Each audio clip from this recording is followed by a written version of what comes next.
Liza Gay P. Paranta. Lockdown opening. Lockdown opening.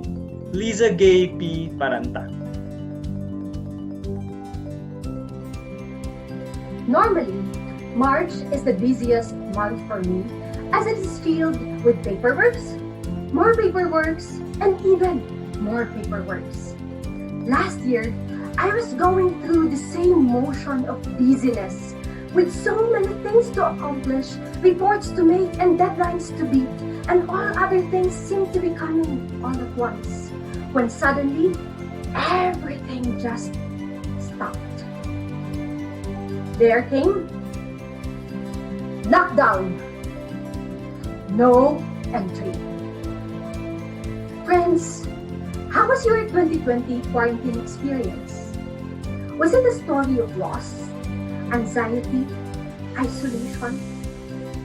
Or was it a story of gain, security, and connection?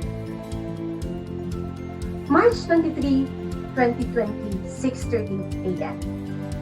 10 days after the declaration of community quarantine and cancellation of classes. So, I woke up late and went straight to the kitchen to prepare food for breakfast. I opened the fridge and wow, it's almost empty. Oh no, what do I do now? This means I need to go out to buy our supplies. What if I contract the disease while outside? What if I don't go? What will we eat? With my husband away for work, I had no choice but go. I took the risk and walked 40 minutes from home to downtown because there was no available ride. While walking, I seemed to have transported into a different world.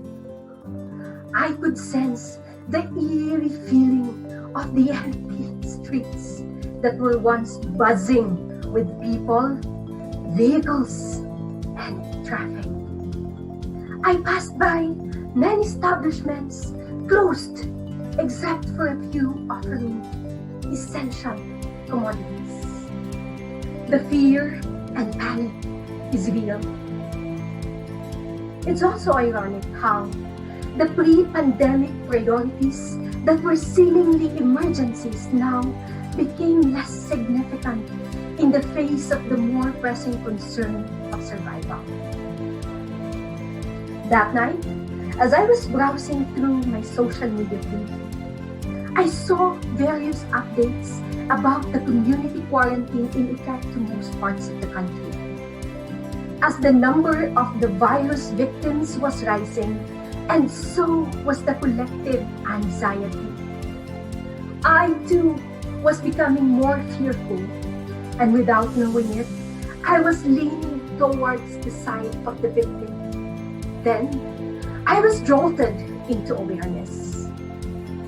Hey Liza, there has to be something better, aside or other than becoming also a victim. Indeed there is, because on the other side of those closings and losses were also openings and achievements of people who refused to give up, people who opened their ingenuity and created something beautiful in spite of the ugliness of this pandemic. What has all these got to do with me? As I continue to browse, I came across this group called the 5 a.m. Club. And right there and then, I decided to join it literally. And so, the next day, I woke up earlier and I had more time to sit and be silent. I opened my journal. And when I did that, I was opened to the most important opportunity of my adult life. I traveled. Yes, my dear friends, even in lockdown, I did some traveling. To the kitchen, to the fridge, to the sofa, to the bedroom, and to all other corners of the house out of boredom. But most importantly, I made the crucial travel or journey of my life. I traveled to the unexplored memories and unprocessed experiences of my life. As I went back to my archives of journals from the past years, something was released from the inside. As I was reading those thoughts, ideas, dreams, and desires that I've been writing for years, that distant dream of writing a book is now within my reach as the ideas for it were unlocked. Yes, this pandemic has opened this for me. And the extended quarantine has offered me opportunity to reconnect with former mentors, bosses, colleagues, and other people who gave invaluable feedback about my work. Oh, what a journey it has been, and the end is not in sight. Friends, you can continue that song for yourself. What has the lockdown opened for you so far? Maybe something's locked down in your heart and spirit, and it is knocking for you to open it. Maybe you are being called to open that business, to do something new or something else, to connect with that loved one, to take the risk, or even write a book. Create your better story this 2021. Friends, there is opening in lockdown, and the isolation we inevitably experience can open doors for a more meaningful connection with ideas, activities, and people who matter most in life. Happy opening, my dear friends. Contest chair.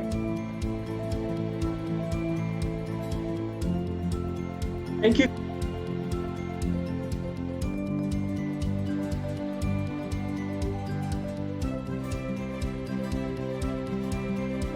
We build too many walls and not enough bridges. Isaac Newton. Contestant number 7, Liza Gay P. Paranta.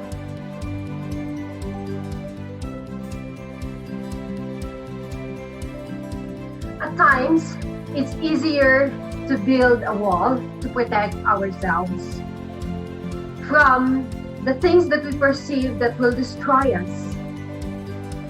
But if we are to live more fully, if we are to achieve more and to help others more, we have to open ourselves, to be vulnerable, to build bridges to connect with others. I remember a school project that we have worked on recently. There were some issues among my colleagues, and as the project leader, I was tasked to really come up with a school report that would involve everyone. The challenge is I have to work with the individual differences, and that means I also have to check myself so that I can connect with others in spite of our differences. That's when we build bridge to connect for a common goal. Friends, ladies and gentlemen, it's okay to be vulnerable, to connect with people, because when you do that, you build bridge towards their hearts, and together you can build a beautiful society.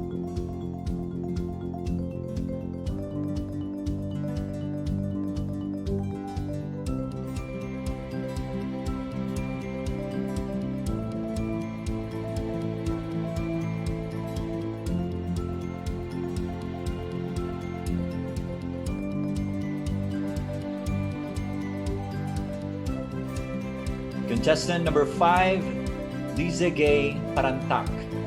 Lockdown opening.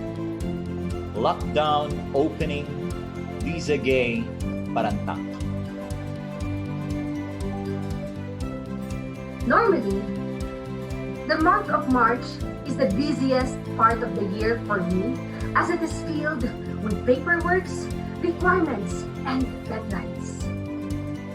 Last year in the same month, I was busy going through the motions and series of activities with everything I need to accomplish, when suddenly everything stopped. There came lockdown, no entry. Friends, how was your 2020 quarantine experience?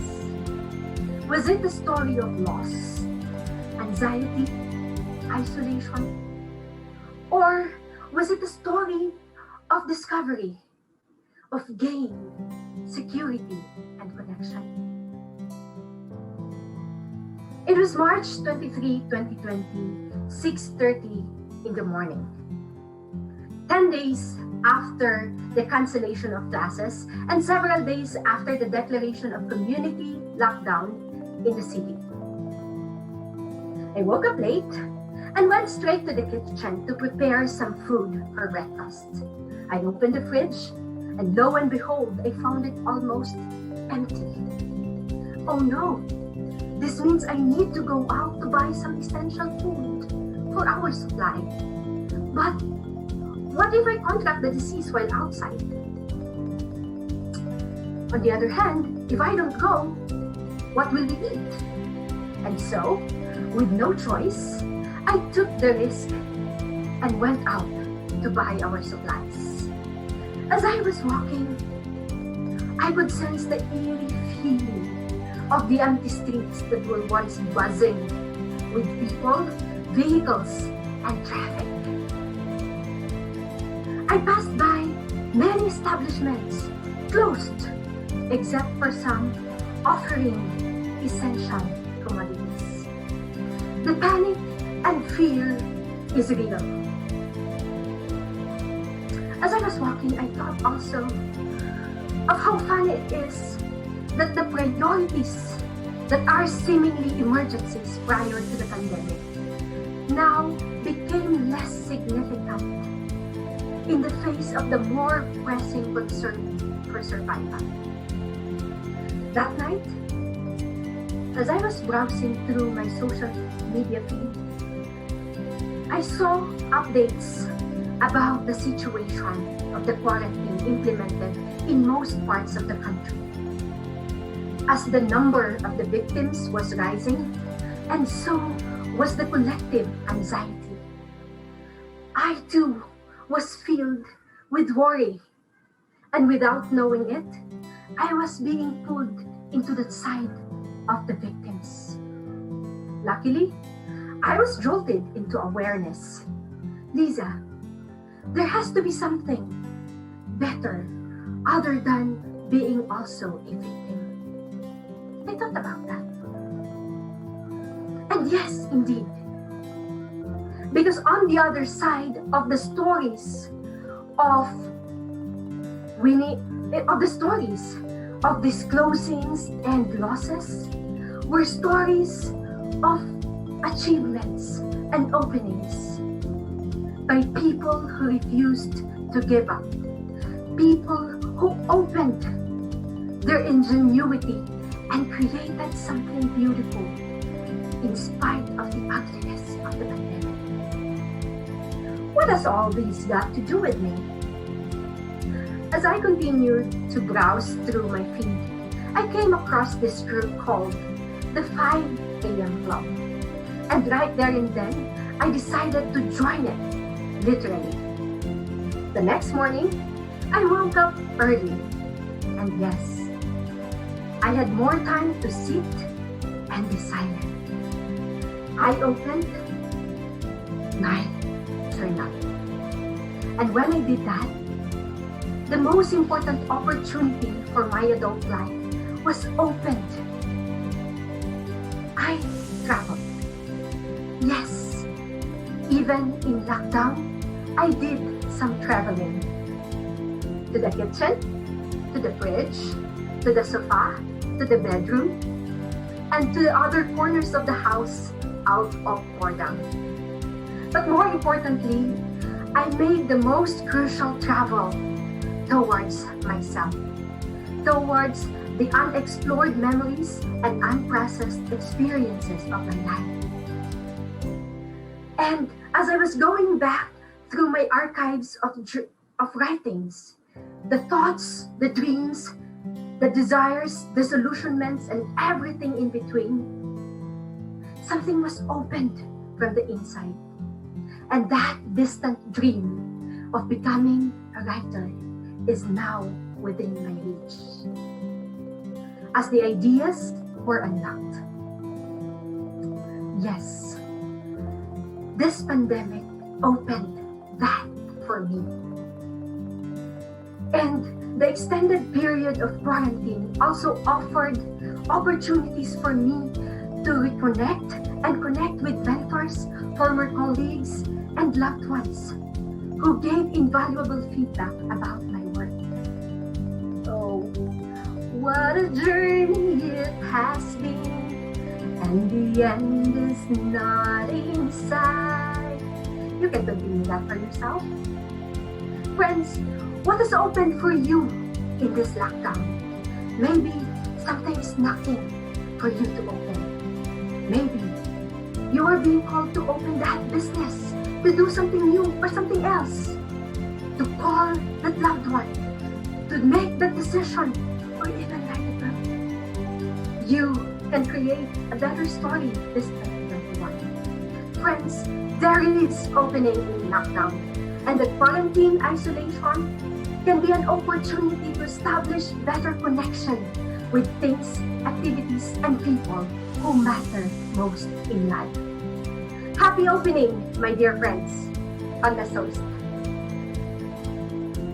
Thank you so much, Toastmaster Parantak.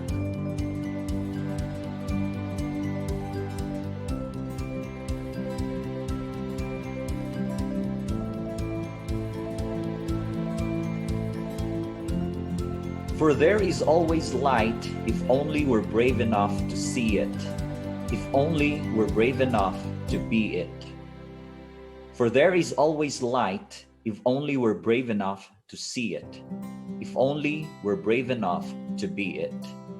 Liza Parantak, contestant number 5.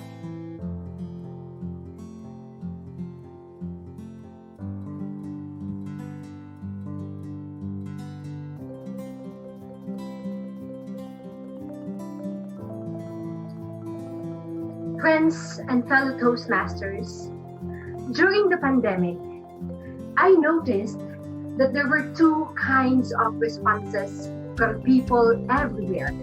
This is when I browse through my Facebook feed and see all kinds of posts and responses, particularly during the quarantine and lockdown last 2020. The two kinds of responses were from the victims and the victors on the other hand. The victims are those who contracted the disease, those who perished, God bless their souls, and those who have this helplessness disease, who feels they cannot do anything about their situation. During the pandemic, I was close to being pulled to that side because of the collective worry and fear all around. On the other hand, were the victors, those people who went above and beyond their personal necessities to serve and help others. People like the frontliners, people who in their own ways made sacrifices to help others. Maybe people like you and I who are challenged to step out and do something to help others. As we continue to face this challenge, we are also challenged to become victors, to raise the standard of living for us and for everyone around us. Contest chair. Thank you, Toastmaster Parantak.